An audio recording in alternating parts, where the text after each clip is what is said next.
Alright, so this is me back with yet another video talking about just how dominant the OKC Thunder have been so far. Right now, as I'm recording this, they're currently 24-1, which is easily the best record in the NBA. And through their first 25 games, they have an insane video game-like plus 437 point differential, which is the highest point differential for any team through any 25 game stretch in NBA history. And this is by far the best start to a regular season since the Warriors did it back 10 years ago in the 2015-2016 season. And obviously they went on to win 73 games. So right now I know it's early, but OKC is on pace to either match or shatter that Warriors single season win record. So this video is not going to be super analytical. I'm not going to jump into a ton of stats. This is more than anything else a rant pointed towards the biggest critics of the OKC Thunder. So obviously every year an NBA champion is crowned. But the biggest issue is that every single year there is a very loud sector in the NBA fan base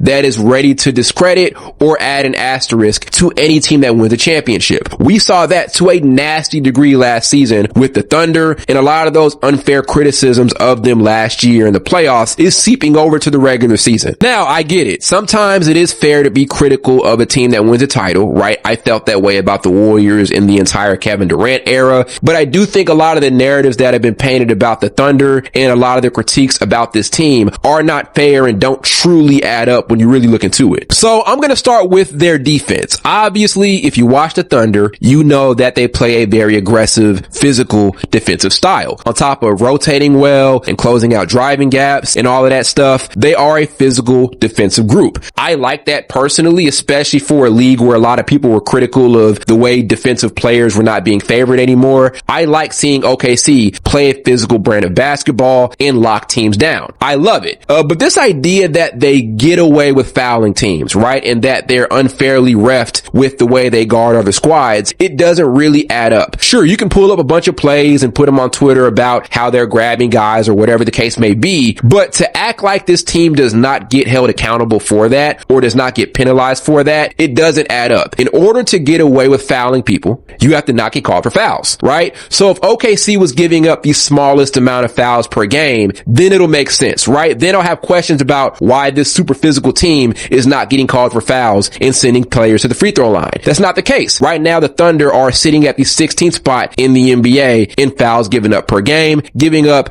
20.8. So does it really add up that the Thunder are getting away with fouling teams if, generally speaking, they're being held accountable for fouling groups? So we can pull up specific plays and post them on Twitter and say that they got away with a specific foul here and there, but big picture speaking, the Thunder don't get away with fouling. Again, getting away with something implies that you're not penalized for it. The Thunder are getting penalized for fouling. Again, 16th right now in the NBA in fouls given up per game. That is not the worst in the NBA, but it is nowhere near the best. Generally speaking, you can say that the referees are calling the Thunder on a lot of their fouls. So I'm going to move this over and talk specifically about SGA because I don't think any player is more unfairly criticized than him.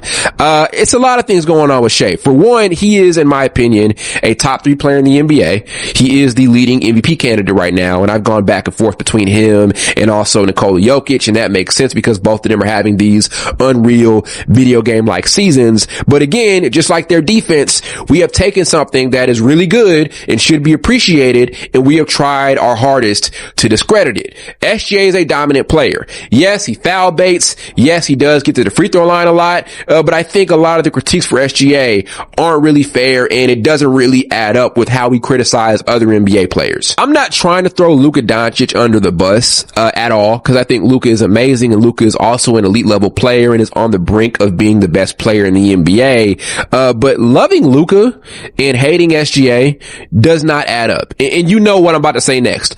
Luka literally makes more free throws and takes more free throws per game than SGA, and does it on less drives to the basket per game. Driving to the basket is a catalyst for getting to the free throw line more, right? If it is like early fourth quarter and Jalen Brown is in foul trouble, he has 4 fouls, right? What am I going to do as a coach? I'm going to try to do my best to get Jalen Brown on my best player and attack Jalen Brown and try to get downhill, because when a player attacks to the rim, that is an easy way to get fouls drawn. SGA gets to the rim.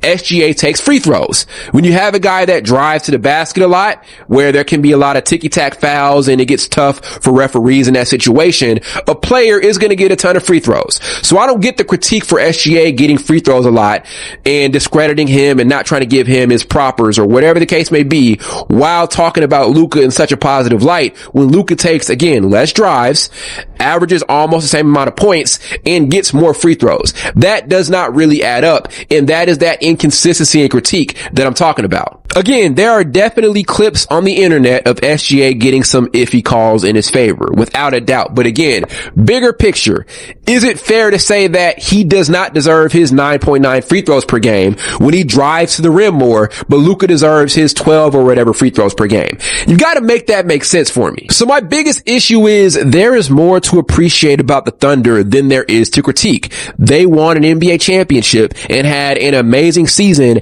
as a really, really young team. I believe they were the youngest team in the NBA just last year. If not, they were easily one of the youngest.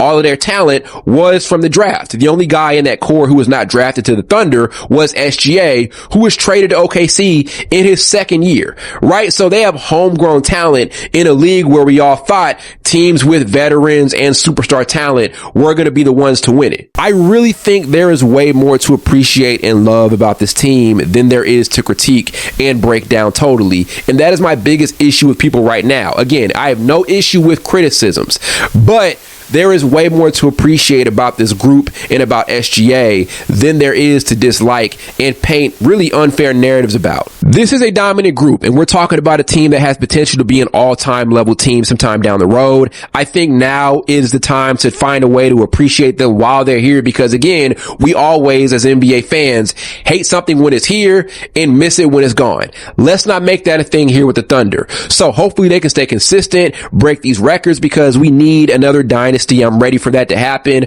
All in all, I love this group and what they've done. Again, there are some fair critiques to have, but what they have done is impressive, and there is a lot more to appreciate than there is to dislike and critique about this group.